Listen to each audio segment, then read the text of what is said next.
thing down. We don't need to go any Wow. So you were able to use some of that leadership ability to let folks know that they didn't need to be getting themselves into further trouble. Nah, because they came in there ready to kill, man. Them guys, I think they were hungry for the life of some inmates, and they was happy that a riot started. Because when they came in there with them helmets and them shields on and them guns, you know, they came in there. They weren't trying to take no prisoners, you know, no pun intended, but you know, it was just one of those things, man. That it was a life or death situation, and I could see it in some of their eyes. You know, the typical Midwest Oklahoma racist type guy. You know, big cornbread fed dudes coming in there ready to just kill and slaughter. You know what I'm saying? Wow. Yeah, because I know one of the things you talked about is just how that pipeline actually exists and how so many of our kids get caught up into it and get caught up into, I guess, what they think is as the glamour part of gang lifestyle. And I know part of your talk is letting them know that they can use some of those hustle abilities and actually make, like you have done, a very legitimate career. Oh, yeah. You can take the same energy, like you stay out on the block pushing them little dimes and bundles or whatever it is you're out there pushing, whatever type of product. You stay out there all night. Sometimes we come in until like 5, 6 in the morning, daylight up, bro. And all I say is, man, you can take that same energy, man, and put it into some legitimate hustles. You sell T-shirts. Like me, I also write books, you know. Right. I used to sell books hand to hand. I used to go post up in front of a store sometimes and just like, here, you know, I'm a former death penalty offender. I'm out here making a legitimate, honest living. Would you like to buy my book? There's a lot of knowledge in it, or you can pass it on to somebody else or whatever. So I always tell the youth, look, man, you know, it's okay to have a legitimate hustle because that same energy that you put into that block all night, stay out on that block or in the hood, that could be transferred into, you know, staying out all day selling those T-shirts or making some cakes or doing whatever, you know, making cupcakes. So I got, you know, shout out to my boy Keywan out there in the Durham area that does favorite desserts. You know, he came from one of the same backgrounds. He took that same energy and put it into that. I mean, there's so many other brothers. I'm not the only one out here, you know, that's doing it like that. But we try to teach these young guys. We try to teach them, yo, man, you can just take that hustle and turn it into something so legitimate. You know what I'm saying? Right. So what do you think because even on this show we talked about oftentimes the stereotypes that so many of our folks have about our youth. And do you think any of it is based on legitimacy, or do you think it is mostly just people that want to stereotype our young brown and black brothers and try to make them seem like they're all into that kind of lifestyle and that they're all out there trying to get that kind of hustle on, when I think, in fact, there's quite a few that are living all kinds of lifestyles. But I know that, you know, that school-to-prison pipeline seems to be a very real thing. Well, it's so real that there's these statistics that says they can tell that now they made these statistics about these young black males since first grade now. They go into first grade, and according to testing and all this other stuff, the statistic that they've tried to manipulate is that 2 out of every 3 young black males, by the time they reach age 10, that they are becoming a product of prison environment. So that, like, here's the thing.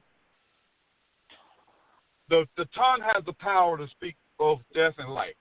And if you begin to create these statistics and start speaking them into our youth, and then start putting them in public school systems that almost represent or, you know, resemble prison, and then you turn around and you miseducate them, quite naturally, you know, the school-to-prison pipeline is going to be busted wide open. But on the other hand, if you was to create a system that can empower, encourage, you know, and uplift these youth and try to figure out how to combat the social and psychological issues that they face, you know, in single-parent homes and worn-down neighborhoods and all this other stuff, and they realize that they're up against certain types of struggles, then to me, I feel you're just adding on to the problem by speaking this stereotype into existence, when in all actuality, these same youth are capable of doing much greater things than, you know, anybody from our generation, you know, that are leaders right now. You just got to know how to, you know, take that energy, because their ear gates are being fed every day with messages. Because back then when we were growing up, we didn't have the internet like how they got it now. So, you know, they're getting fed constant energy, whether it's negative or positive, mainly negative through the internet, and it's going into their ear gates and their eye gates, and it's like spoilage, because there's this certain level of overstimulation that can happen. A lot of people may not believe in it, but overstimulation, if they're not using that internet right, trust me, they're getting 10 times more of a negative message than we was getting just watching TV, the idiot box, what they used to call it, or the television that tells lies to your vision. You know what I'm saying? So one of the things that I always try to encourage our adults to do is not fail our youth. Try to learn how to understand them, learn their language, and figure out how we can counter that counterproductivity and turn it into productivity with the same tools that's pretty much causing them to go down the wrong path. We could take the internet and turn it into some great things for them. We could take music and turn it into some great things for them. We could take the arts. We could take science. We could take math. We could take all of that and turn it into some great things for them, even those that are living in the roughest struggles in every part of the United States that you could ever think of. Because right now, if you look at the statistics, one of the things that's really failing us is our educational system. We used to be up there, but now, shoot, we probably, 33 in the world or something like that? Wow. As the United States, as far as the education is concerned, we really lack. We lack in our education department. And, yes, school is a foundation for you to go to learn how to read, write, do arithmetic, research, and so many other things so that you go to higher learning. But if I'm not even teaching you the foundation of learning, how do I expect you to get the higher learning if your lower learning hasn't even been a good experience for you? You know what I'm saying? Yeah, and it's almost like we've gotten caught up into getting away, because we talked about it even on the show before, some of the basics. It's like we're not even teaching critical thinking, and we're killing things like the arts, which helps enhance critical thinking, and that arts is just one of them. We're not even really encouraging all that much science development, as best I can tell, in terms of our public school system. And it's almost like we're trying to encourage people. You talk about the school-to-prison pipeline, but it's almost like we're almost encouraging our people that if they don't even go into the prisons, they're almost going into corporate America, but not corporate America on the top level. We're trying to get them to go on the bottom level, which means that you're creating almost like a school-to-prison pipeline, and the alternative to that, a school-to-plantation pipeline. Because if you're working I'm not knocking the jobs. We need those kind of jobs, and they're important jobs to have. But if you're working as a janitor or a mailroom, and that's the kind of like your highlight of the job, and you're not going for the top-level jobs, it's almost like we're getting into that plantation mindset in corporate America. Yeah, we've gone from the father in the household to the father in a bottle. All the fathers are in bottles now. They come in the form of pills, whether it's ADD, ADHD, so many other different types of what they say mental ill diagnoses become. It's always a father in a bottle. There's something there in a bottle. You're medicating these children, or you're not bringing them. You got teachers nowadays that they don't even want to be bothered. They bring their problems into the school, or they they're not focused on teaching.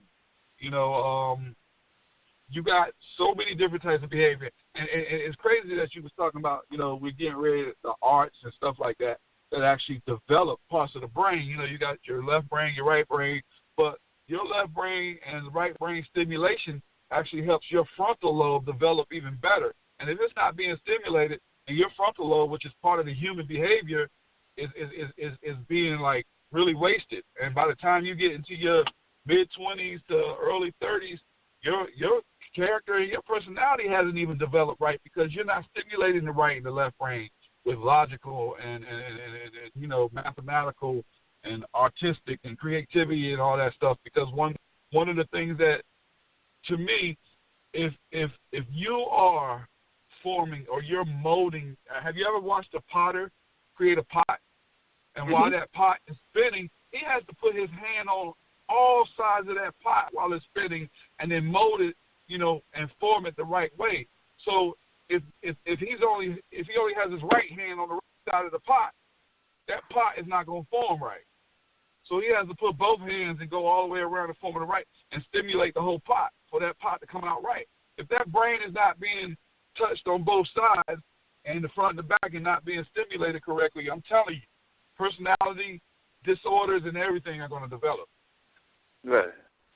And that oftentimes happens, and a lot of times we also don't get the support in our families. I know you were fortunate enough that it happened later in your life. You had some serious mentors, and we'll talk about one of them in a little bit because I know you have very passionate things to say, and we talked about them on the show before, Bob and Chuck Davis. But you had that fortunate, and I, of course, have had the fortune that my dad, who's now teaching my nephews at a young age, because they're about to be, this year they'll be 2008, 2009. So they're about to be 8 and 9. So next year they'll be 9 and 10. So, they've always got that kind of creative development. But you're right, a lot of our kids don't have that kind of development, so they're just kind of like being sucked in by the TV and everything. I remember a friend of mine who was raising her daughter, and it seems like every time she turned around and needed to get away or wanted to get away from that child, she was letting letting either the kids watch TV when they had a TV or get hooked on the old internet stuff. And that's another form of babysitting that's probably not all that great for that kid's development later in life. Exactly. I'm going to tell you something. So I got a nonprofit. It's called Polished Souls Foundation Incorporated. Right here in the Triangle area, in the Raleigh-Durham area. It reaches out to Orange County, reaches out to Alamance County. I cover 5 counties. And so one of the things that happened was I developed adjudicated youth through the arts. I helped develop them. I get them involved with programs. I had them involved with, like, beautification projects for senior citizens, all sorts of things, so they can have community service hours and get off of probation early. And I got a few of them in the schools. I got them out of gangs and all sorts of things. So the program started picking up, and then before you know it, I was getting charity funding from certain organizations, and I'm not going to mention their names, but later on in life, they came to me and told me, probably about into my 3rd year of the program, was like, well, we can't fund you no more unless you turn your organization into either a basketball team or baseball team. And I was so, like, shocked that this is what I was hearing, because here we have a bunch of educated youth and guys from the streets that aren't athletes, and we was able to reach them and break that chain of going in the wrong direction through the arts. And I'm just like, okay, some of these guys don't play baseball, some of them don't play basketball, some of them were raised in a project apartment full of sisters and a single mother. So some of them don't have an ounce of athleticism in them. And say, even though I'm an athlete, yeah, I could change if I wanted to keep getting the money, but I'm not going to change my mission that I know is very impactful for those that need this type of frontal lobe development and right and left brain thinking development. So it's ironic that that we we'll turn a young black male into an athlete before we turn him into a scholar or an artist or a creative designer. And it's just, I don't know, because to be honest with you, a lot of athletes fall victim to the system quicker than a scholar. Yeah, because a lot of times after they do their athletic skills and after they've had their athletic stardom, a lot of times when they then are done, too often, in my opinion, they haven't been trained in the business or some of the things that you're training your artists in. So then they wind up falling back into the system because they don't have anything really to fall back on other than now that their athletic skills are done. Because a lot of them, there's very few that make it as star athletes, and even fewer, much fewer, that make it on the coaching level, and we won't even talk about the ownership level. So if you only got a few that are making that, then you're going to wind up having people that are going to go back to what they know. And if they haven't had that proper education, and some of them have left college early, some of them haven't even gone to college or had any of that kind of education, then they're going to fall back into the system to some degree. I don't think it's an accident that some of our athletes we then see on the news have committing this crime or that crime. Yeah, exactly. And and I look back, and I was actually on the inside with some of those athletes that had high-profile cases. Just out of respect, I won't mention their names, but people can imagine, because some of them are surfacing back up into the media, because they're trying to get their kid, they're trying to raise their kid or whatever. So and they're remorseful for whatever they done or did. And so the thing about it is that I've had conversations with these guys, and some of them felt like they wish they would have explored the scholar world more so than the athletes world. So, and all I can do is I'm just one man, and I'm not going to save the world, but I might die trying. But We have to collectively come together and become that village again, because we've lost the essence of the village. And the way that we've lost the essence